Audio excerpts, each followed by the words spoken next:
Meu nome é Aníbal Luiz Pereira, né? Estou aqui na Igreja Presbiteriana da Vila Industrial desde o ano 2020. Chegamos no finalzinho de 19, né? Assumimos no dia 1º de janeiro de 2020 e estamos aí então já no 5º ano de pastoreio dessa igreja. Havia muita expectativa, né? Tanto creio da minha parte, da própria igreja, desse novo período de mudanças, né? E sempre quando a gente tem mudança dá um certo medo, mas também é uma grande oportunidade. Eu creio que essa mudança foi uma grande oportunidade para todos nós, tanto para a igreja como para mim. Fomos surpreendidos logo nos primeiros meses com a pandemia, gerou um certo medo, incerteza, uma certa paralisação, mas durou muito pouco, porque a gente percebeu que a igreja precisava caminhar, precisava continuar existindo e vivendo, se readaptando a uma nova realidade. E a IPVI se readaptou de maneira muito rápida, se adaptou, né? Nós conseguimos fazer muitas mudanças, migrando para o mundo digital de uma maneira rápida, às vezes amadora, mas rapidamente achando soluções e Deus preparando todas essas coisas. E então nós iniciamos essa jornada de muito trabalho, porque a pandemia exigia um trabalho diferente, mas bastante envolvimento, pastoreando o pessoal por telefone, por internet, por vídeo, né? Então a gente viveu tudo isso nesses 4 anos. E uma coisa que foi interessante é que a pandemia proporcionou uma proximidade com a igreja mesmo sem conhecê-la. Porque como a gente precisava acelerar o processo de conversar com os irmãos, havia mês que eu conversava com todos da igreja. Nós chegávamos a fazer contatos 10, 15, 20 por dia. Era o dia inteiro no telefone, o dia inteiro mandando um recado, falando. Então acabou que nós conhecemos o pessoal e eles também nos conheceram. E houve uma resposta muito rápida. E Deus é tão bom que mesmo na pandemia a IPVI cresceu em todos os sentidos. Crescemos em membresia, em atividades, a igreja foi se reinventando, foi se descobrindo novas formas de ser igreja, né? Algumas coisas nós perdemos e ganhamos outras tantas. Agora que já passou algum tempo daquela época, olho para trás, parece que a gente nem passou aquilo, né? Porque já voltamos a certo sentido, entre aspas, à normalidade, ao desafio, né, de continuar caminhando. E graças a Deus a igreja tem continuado a caminhar, né? Hoje nós estamos chegando aí nos 50 anos e numa realidade muito diferente, talvez que nós nunca vivemos. Não sei se eu comentei isso com vocês, mas a pandemia proporcionou um fenômeno que tem acontecido no Brasil todo, em muitas igrejas, principalmente igrejas reformadas, que é pessoas vindo de outras igrejas que não eram reformadas, mas que descobriram pregadores reformados, como Augusto Nicodemos, Hernandes e outros tantos, e começaram a se despertar para estudar a Bíblia, para procurar uma igreja mais bíblica, mais centrada nas Escrituras. E nós temos recebido irmãos e pessoas têm vindo com esse objetivo. Não só aqui, eu converso com outros pastores, em outras igrejas isso também aconteceu. Algo que não acontecia tem acontecido agora. Essa semana mesmo recebemos pessoas assim. Então tem sido uma experiência, uma grata surpresa de pessoas que vêm somar, né, na nossa comunidade. Falando nisso, uma coisa que chama atenção é que esses novos membros, ao longo desses 4 anos, quando a gente faz reuniões com eles e conversamos por que eles querem se tornar membros, porque eles passam na sala de integração e daí eles já estão há algum tempo aqui, a palavra que mais eles usam e que mais que eles aplicam à nossa comunidade é que a IPVI é uma igreja acolhedora. As pessoas são acolhedoras, né? Essa é uma característica forte que tem marcado os irmãos o acolhimento pela igreja. Pelo menos essa é quase unânime, falando de como foram bem acolhidos. E a gente tem trabalhado nisso, não só de acolher, mas a gente tem que entender que nós temos que manter essas pessoas e trabalhar dando um suporte, não só teológico, bíblico, mas de relacionamento, de coisas que possam se envolver na igreja, né? A IPVI ela está em construção há mais de 20 anos. Esse é o 3º templo que nós estamos hoje. E é um templo, para quem vem aqui, fica meio não assustado, mas admirado, porque ele é grande, ele tem muita estrutura. E às vezes perguntam, que tamanho que vocês são hoje, né? Nós somos mais ou menos umas 290 pessoas, contando crianças, entra aqui a congregação um pouco mais. Mas a verdade é que essa estrutura, ela almeja, ela está projetada para ter um crescimento. Não só da igreja, porque o objetivo do conselho, que a igreja, quando fez essa proposta, tinha, é que a igreja pudesse ser um lugar de acolhimento durante a semana também, né? Nós não queremos ter uma estrutura dessa, são 21 salas, fora as outras estruturas, para ser usada apenas no domingo. Nós queremos que a nossa igreja seja relevante para a sociedade, que nós possamos criar pontes para que a sociedade, o bairro, as pessoas da redondeza possam vir à igreja fazer outras atividades. No momento nós temos as Mãos que Falam, que é o artesanato, na quarta-feira. Nós voltamos com alongamento, né, de terça e quinta pela manhã. Nós já tivemos aulas de inglês, nós também já tivemos aula de música, foi disponibilizado. E a ideia é que mais projetos possam funcionar aqui, parcerias que possam ser feitas para usar a nossa estrutura para abençoar as pessoas, e que durante toda a semana as pessoas venham participar da igreja. Não apenas no culto, não apenas na adoração, mas que a igreja seja um lugar onde as pessoas se reúnem, as pessoas vêm passar o dia fazendo atividades, né? Conhecendo umas outras e conhecendo melhor o Evangelho.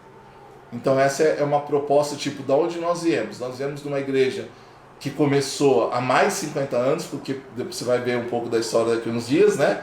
Lá na década de 60, numa casa, um grupo de pessoas fazendo visitas, e torna um grupo, um núcleo, e ela chegou até hoje lá. Então tem uma história muito grande, ela foi crescendo, teve o templo de madeira, depois o segundo templo, agora o terceiro templo.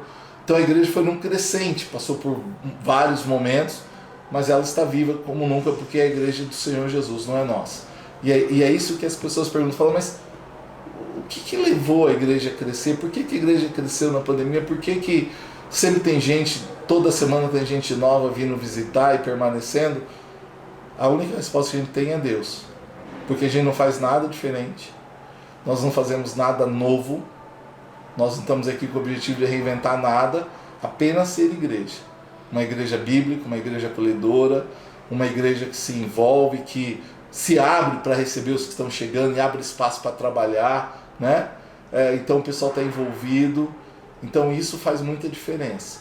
E é Deus mesmo, é pura graça e misericórdia, porque nós não somos nada, mas Deus é tudo em nós e usa ferramentas como os irmãos estão aí ao longo dessa história para chegarmos onde chegamos aqui até agora. Uma das coisas que a gente, por exemplo, por causa dessa fase de final de construção, final de estruturação, nosso investimento tem sido maior nessa parte. Mas nós estamos de acordo e entendemos que assim que acabar esse período, nós queremos investir muito mais, por exemplo, no campo missionário. Plantação de igrejas não só locais, mas ajudar nos campos no Brasil e exterior. Então a gente quer dar uma ênfase maior em investimento em plantação de igrejas e obra missionária. E eu tenho um desejo particular, eu creio que o Conselho também tem isso, que Deus levante pessoas do nosso meio para fazer a obra.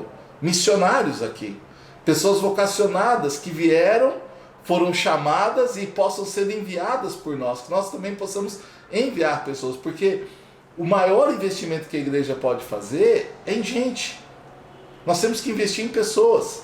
Investir em treinamento, em preparo, dando condições delas poderem executar o melhor o seu serviço. Então a proposta é nós prepararmos a igreja, darmos condições, né, dela poder crescer e ampliar. E poder se multiplicar, né? Porque nós não temos a ideia de ser uma mega igreja.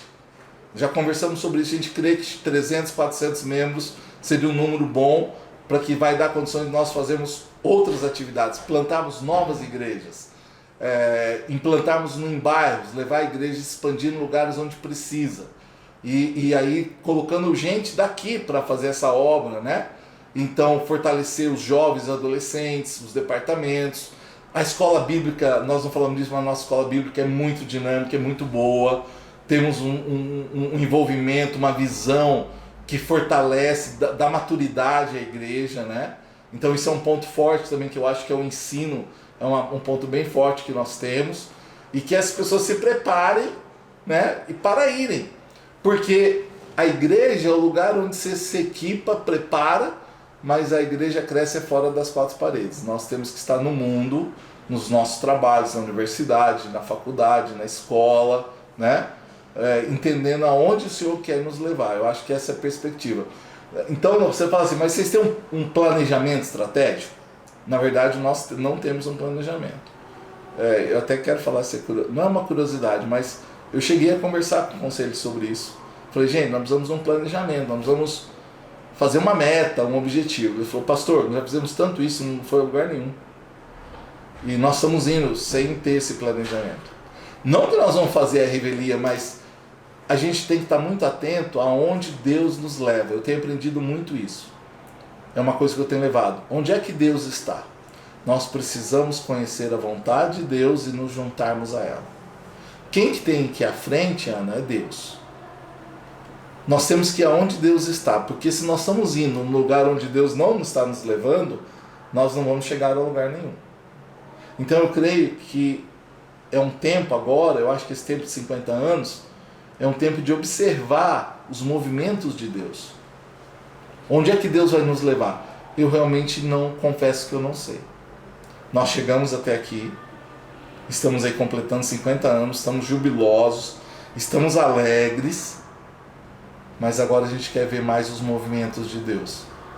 O que Ele vai abrir, o que Ele vai trazer, quais vão ser as necessidades que Ele vai apresentar, e nós, como resposta a essas demandas, vamos nos mover. Já sabemos no campo missionário, já queremos usar a estrutura para poder criar essas pontes para a comunidade, com outros cursos, com outros gabinetes, condições de atender pessoas que venham procurar algum tipo de ajuda, pessoas que venham para atividades sociais ou de lazer ou de saúde e possam conhecer o Evangelho, porque na verdade nada disso substitui o Evangelho que a gente proclama. Então essas são pontes que a gente demonstra o amor de Deus. Então a igreja tem que estar aqui para levar a boa nova do Evangelho através desses meios que Deus nos proporciona e usando a estrutura que nós temos. Então, se Deus quiser ficar pequeno logo, começarmos a usar a nossa galeria, né? Poder ter mais gente vindo, e isso gera novas demandas, isso gera outros projetos que Deus vai com certeza colocar aí para nós a partir de agora, né? Que Ele já tem colocado já algumas coisas. Eu quero deixar aqui meus parabéns à IPVI. A IPVI são vocês, né? É o povo. Nós temos um templo, nós temos um lugar que nos abriga, mas nós somos muito mais do que isso. É um povo, digamos até uma família, que briga às vezes, tem suas rusgas, suas diferenças, mas estamos unidos. Temos alguém que nos une, que é o nosso Pai, nosso Senhor.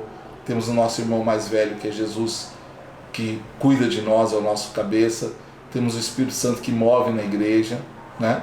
Então, meus parabéns, e que nós devemos continuar fazendo história. Para nós chegarmos aqui, dezenas de pessoas fizeram história. E cabe a nós agora construirmos a nossa história, uma bela história, para que daqui a 50 anos eles venham contar a nossa história. A história do cinquentenário, como é que foi, o que aconteceu depois do ano do jubileu, como que a igreja se comportou, como ela foi. Então nós vamos lembrar disso. Estamos aqui para fazer história e para glorificar o nome do Senhor. Parabéns, IPVI, pelos 50 anos.